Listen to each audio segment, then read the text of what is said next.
श्री स्वामी समर्थ। मी प्रांजली। 8 मार्चला आहे महाशिवरात्री। महाशिवरात्री निमित्त शिवलीलामृत या पवित्र ग्रंथाचे पारायण कसे करावे, नियम काय आहेत, उद्यापन कसं करायचं, त्या दिवशी महाशिवरात्रीचा उपवास असणार आहे, त्यामुळे पारायणाची सांगता म्हणजे उद्यापन कसं करायचं, सवाष्ण ब्राह्मण असतील किंवा तुम्हाला एखादं जोडपं मिळालं असेल तर त्यांना काय खाऊ घालायचं याबद्दलची संपूर्ण माहिती मी तुम्हाला या व्हिडिओमध्ये सांगणार आहे। सर्वात अगोदर शिवलीलामृताचं जे पारायण आहे ते कोण करू शकतं आणि आपल्याला कशासाठी करायचं आहे, म्हणजे कोणती मनोकामना पूर्ण करण्यासाठी किंवा याचे आपल्याला लाभ काय होणार आहेत। सर्वात अगोदर हे जे शिवलीलामृत पारायण आहे हे मुलं मुली महिला पुरुष लग्न झालेले न झालेले अगदी प्रत्येक जण करू शकतात। यासाठी असं काहीही नाही की तुम्ही करू शकतो का किंवा मी करू शकते का, अगदी प्रत्येक जण शिवलीलामृत या ग्रंथाचं पारायण करू शकतात। आणि हा जो ग्रंथ आहे ना तो अतिशय म्हणजे आपण म्हणू शकतो की छोटा आहे, फक्त 15 अध्यायांचा हा ग्रंथ आहे, त्याच्यामुळे हे पारायण करण्यासाठी तुम्हाला खूप काही वेळ सुद्धा लागणार नाही। आणि गुरुचरित्र वगैरे पारायण करायचं म्हटलं की बघा खूप सारे नियम असतात आणि आपण ते सकाळीच करावं वगैरे असं म्हटलं जातं, पण हे शिवलीलामृताचं जे पारायण आहे हे तुम्ही सकाळपेक्षा जर संध्याकाळी जो प्रदोष काळ असतो, जी संध्याकाळची वेळ ज्याला आपण आपल्या सोप्या भाषेत दिवे लागणीची वेळ म्हणतो, या वेळेमध्ये जर तुम्ही केलं तर अतिशय उत्तम आणि तितकंच फलदायी हे ठरतं। त्याचबरोबर याला असंही काही नाही की तुम्ही तुमच्या घरामध्ये पूजा मांडणी वगैरे करून हे पारायण करावं, असं अजिबात नाहीये। तुम्हाला जर शक्य असेल तुमच्या घराच्या आजूबाजूला जर कुठे महादेवाचं मंदिर असेल आणि अशा या शुभ तिथीला महाशिवरात्रीच्या दिवशी तुम्ही शिव मंदिरामध्ये जिथे शिवतत्व जे आहे ते हजारो पटीने जागृत आहे त्या ठिकाणी जर तुम्ही शिवलीलामृताचं पारायण केलं आणि तेही प्रदोष काळामध्ये केलं तर अतिशय उत्तम राहील। जे आपण म्हणू शकतो ना अशक्य गोष्टी, अशक्य तुमची जी इच्छा आहे मनोकामना आहे ती सुद्धा पूर्ण होईल, एवढं प्रभावशाली आहे। पण तुम्हाला प्रदोष काळामध्ये शक्य नसेल तर अगदी सकाळी उठल्यापासून तुम्ही प्रदोष काळापर्यंत कधीही पारायण केलं तरीही चालेल, काही हरकत नाही। तुम्ही शिव मंदिरामध्ये केलं तरीही चालेल, तुम्ही घरी केलं तरीही चालेल। घरी कशा पद्धतीने करायचं हे पण मी तुम्हाला सांगणार आहे। शिव मंदिरामध्ये जर बेलाचं झाड असेल आणि बेलाचं झाड मोठं आहे, त्याची सावली तुमच्यावर पडत असेल, अशा या बेलाच्या झाडाखाली बसून जरी तुम्ही हे पारायण केलं तर याच्यासारखं जे आपण म्हणतो ना की दुसरं पुण्यफळ काहीच नाही।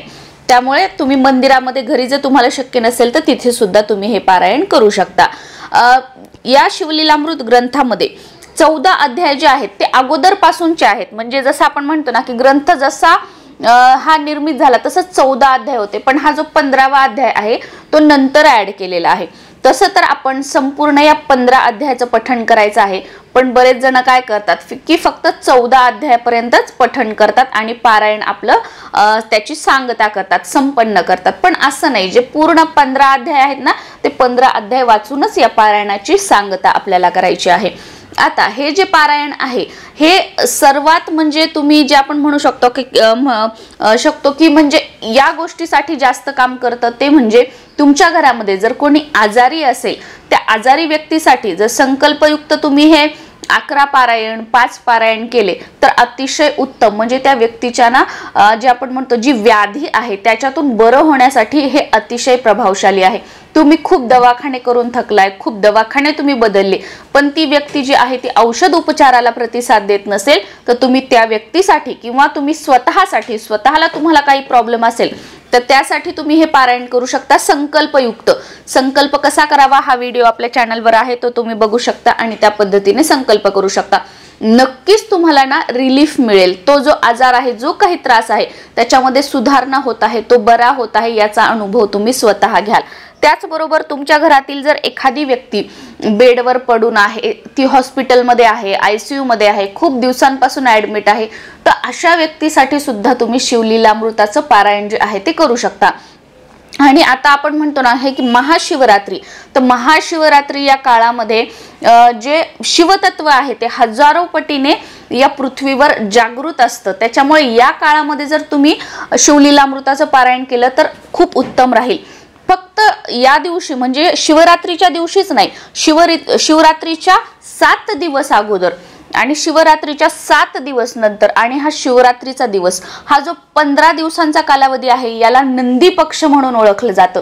आणि या नंदी पक्षामध्ये जर तुम्ही रोज एक पारायण केलं किंवा तुम्ही 3 दिवसाचं एक शिवलीलामृताचं पारायण केलं, 7 दिवसाचं एक पारायण केलं तर अतिशय उत्तम राहील. याचे जे लाभ आहेत ना तुम्हाला खूप जास्त मिळतील. कारण या 15 दिवसांच्या कालावधीमध्ये हा जो नंदी पक्ष आहे यामध्ये शिवतत्व जे आहे ते अधिक प्रमाणामध्ये जागृत, आणि आपण जे म्हणतो ना की फटाफट जे आपल्या इच्छा आहेत, मनोकामना आहेत त्या पूर्णपण त्या तेवढ्याच स्पीडनं होतील. त्याच्यामुळे आवर्जून तुम्हाला जर हे प्रॉब्लेम असतील तर करा.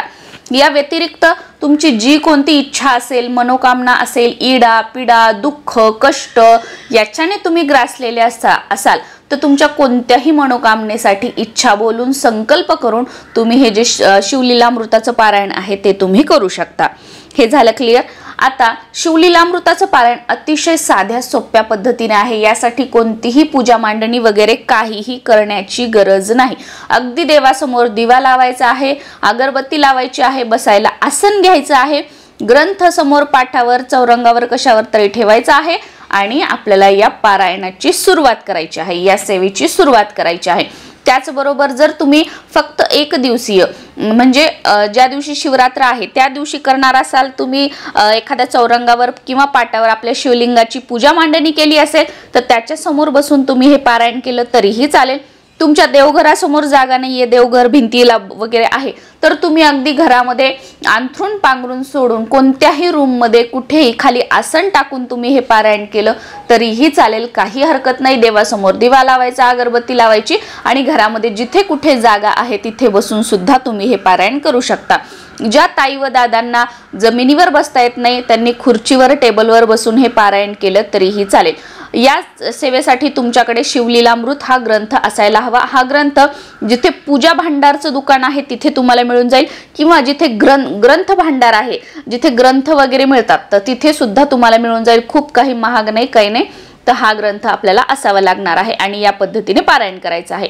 आता तुम्हाला जर शक्य झालं तर तुम्ही पारायण करण्यापूर्वी एक नारळ घेऊ शकता आणि तुमच्या घराच्या आजूबाजूला जिथे कुठे महादेवाचं मंदिर असेल त्या महादेवाच्या मंदिरामध्ये जा, तिथे तुमची इच्छा मनोकामना जी काही आहे ती बोला, ते नारळ तिथेच अर्पण करा आणि घरी येऊन ह्या पारायणाला सुरुवात करा. बघा तुम्हाला खूप चांगले अनुभव येतील. आता पारायण कसं करायचं तर मी तुम्हाला पारायणाचं सांगितलं की प्रदोष काळामध्ये केलं तर अतिशय उत्तम किंवा दिवसभरामध्ये तुमच्या वेळेनुसार.